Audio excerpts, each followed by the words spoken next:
My name is Knox. I am your survival instructor.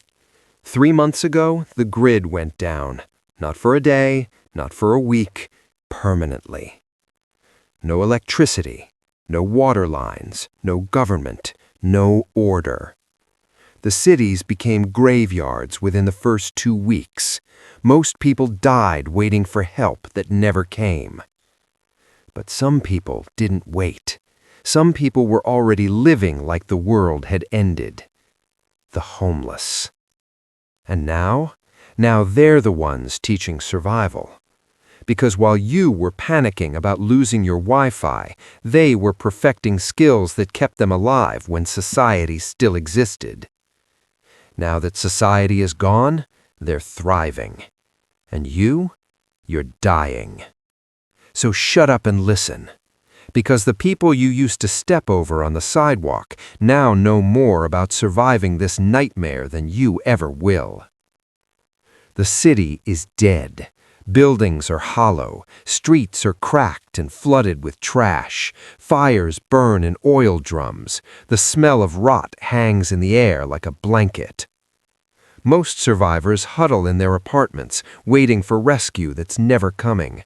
They ration their canned food. They drink from toilets when the bottles run dry. They die slowly behind locked doors. But the homeless? They're moving, always moving. Because they learned a long time ago that staying in one place makes you a target. Before the collapse, it was police, gangs, cold. Now it's worse. Desperate people, cannibals, disease, radiation zones from the reactor meltdown. The rules didn't change for them. The threats just got bigger. Let's start with shelter. You think you need 4 walls and a roof. You're wrong. You need invisibility. A man I'll call Marcus survived 5 winters on the street before the collapse. He never slept in shelters. Too many people, too much disease, too many thieves. He found gaps, spaces no one thinks about. A loading dock with a narrow crawl space underneath. A rooftop accessible only by a rusted fire escape most people were too scared to climb. A drainage tunnel that stayed dry because it angled upward. When the collapse hit, Marcus didn't panic. He just moved his operation. No more police to worry about, no more sweeps. But also no more food banks, no more dumpsters being filled. So he adapted. He found a burned-out office building, 4th floor. The stairs were half collapsed. Most people couldn't get up. He could. He set up in a corner office. Broken windows gave him a view of 3 blocks. He could see who was coming. He blocked the door from inside with a filing cabinet, not to keep people out, to slow them down, give him time to escape through the window to the fire escape he'd already tested. 1 entrance he controlled, 1 exit they didn't know about. That's not a home, that's a tactical position. And it kept him alive when the marauders swept the lower floors looking for supplies. Now let's talk about food. Before the collapse, dumpster diving was an art. You knew which grocery stores tossed expired goods on Monday, which bakeries threw out bread at closing, which restaurants dumped untouched food after the dinner rush. All of that's gone now. No trucks delivering food, no restaurants operating, no grocery stores restocking. The dumpsters are empty, picked clean in the first week. So what do you eat? You hunt urban game. Rats, pigeons, squirrels, stray dogs if you're desperate enough. You learn which rats are diseased and which are clean. You learn to set traps with wire and bait. A woman named Kira survived on the streets for 3 years before the collapse. She knew every pigeon roost in a 6-block radius. She knew their patterns, when they fed, where they slept. After the collapse, she didn't starve. She set snares on rooftops, simple loops of wire attached to bricks. Pigeons are stupid. They walk right into them. She caught 3 a day, cooked them over a small fire in a metal can. The smell attracted others, desperate people who didn't know how to hunt. She traded cooked meat for information, where the clean water was, which buildings had been raided, which groups controlled which territory. Food wasn't just survival, it was currency. But protein alone won't keep you alive. You need greens, vitamins, fiber. Before the collapse, homeless survivors knew which parks had fruit trees, which community gardens didn't lock their gates, which ornamental plants were actually edible. But after the collapse, those places got stripped in days. But Kira knew something most people didn't. Dandelions, plantain, clover, chickweed. They grow everywhere. Sidewalk cracks, abandoned lots, rooftops where dirt collected in the gutters. Most people walk past them every day and don't even see them. She harvested them, boiled them to remove bitterness, mixed them with pigeon meat. She didn't just survive, she stayed healthy while others got scurvy and infections. Water. You think you'll boil it and be fine. Wrong. You need a container, you need fuel, you need a safe place to make fire without attracting every desperate psycho in a mile radius. Marcus had it figured out before the collapse. He collected plastic bottles, dozens of them, 2-liter soda bottles, water jugs. He stashed them in his spots. When the collapse hit, he already had containers. But where do you get water when the taps don't run? Rain. Always rain.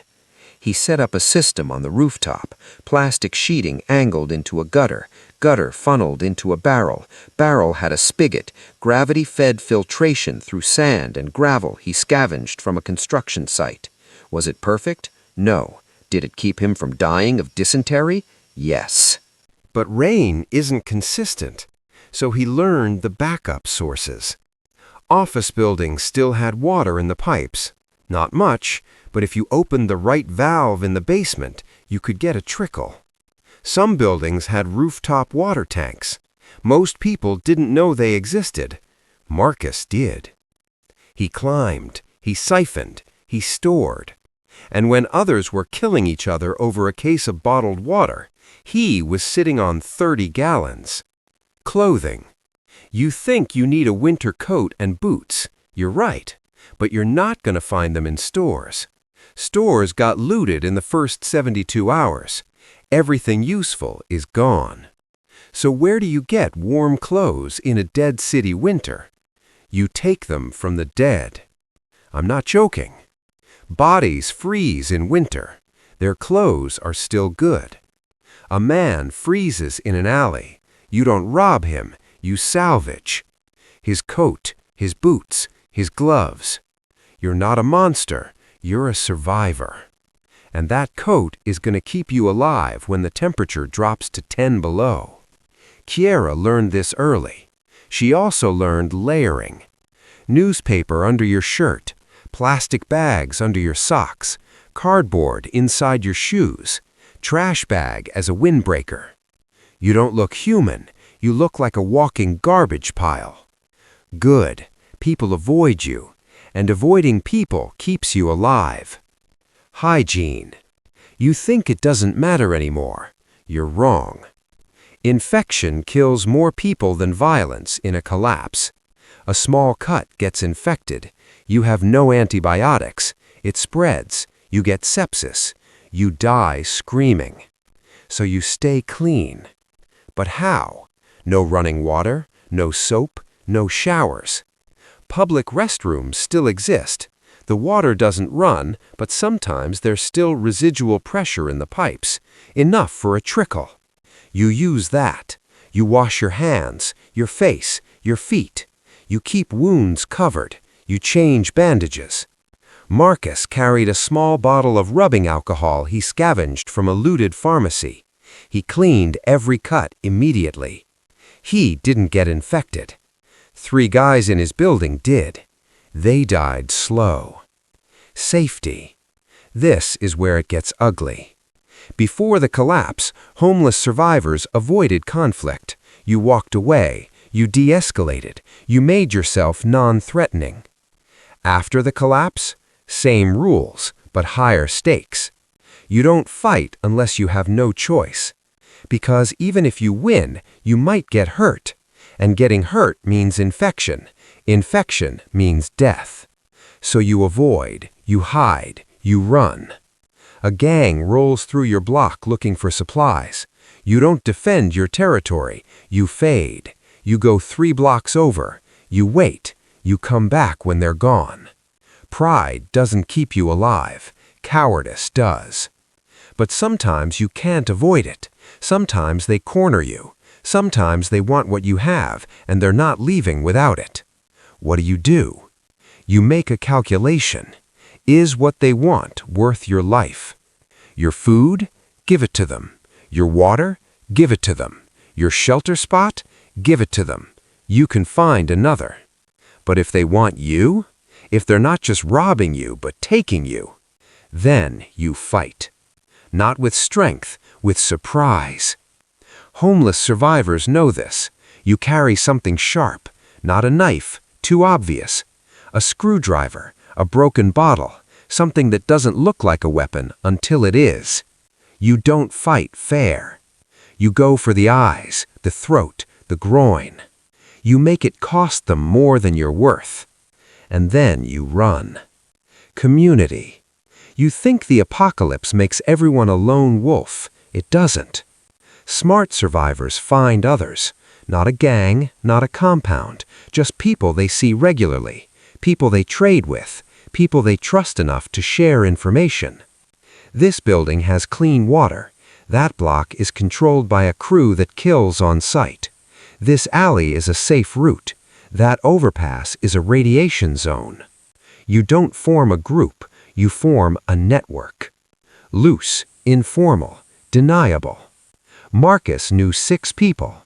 He didn't know their real names, he didn't know where they slept, but he saw them at the trading post every week. They shared intel. One of them found a stash of antibiotics. Marcus traded pigeon meat for pills. Those pills saved his life 2 weeks ago when he cut his hand on rusty metal. And here's the thing that shatters every prepper fantasy you've ever had. All your gear, useless. Your night vision goggles don't work without batteries. Your freeze-dried food ran out in month 2. Your tactical knife got taken by someone bigger. Your bunker got found and raided. You have nothing. And the skills you thought mattered, also useless. You can't hunt because there's no game. You can't fish because the rivers are poisoned. You can't forage because you don't know what's edible. You're helpless. But the homeless, they're still here. Because their skills don't rely on infrastructure. They rely on seeing what others ignore, using what others throw away, surviving in the cracks of a dead system. And now that the system is gone, the cracks are everywhere. Right now, 3 months into the collapse, the suburbs are silent. People died in their homes waiting for FEMA. The rural areas are controlled by armed groups who shoot strangers on sight. But the cities are alive. Not with order, with movement. With people who learn to survive on nothing. And they're not just surviving, they're building. Trade networks, safe zones, information exchanges. Not governments, not societies, just systems. Fragile, temporary, but functional. And the people running them? Former homeless. People who spent years being invisible, who learned every inch of the city, who knew how to move without being seen, who understood that survival isn't about strength. It's about patience. It's about knowing when to take and when to give, when to fight and when to fade, when to trust and when to run. I am Knox, your survival instructor. You thought the homeless were the victims of the old world. You were wrong. They were training for the new one. And now that the new world is here, they're the only ones who know how it works. So stop looking down, start looking around. Because the person you ignored on the street 3 months ago, they're alive. And you're barely hanging on. Learn from them, or join the bodies in the streets.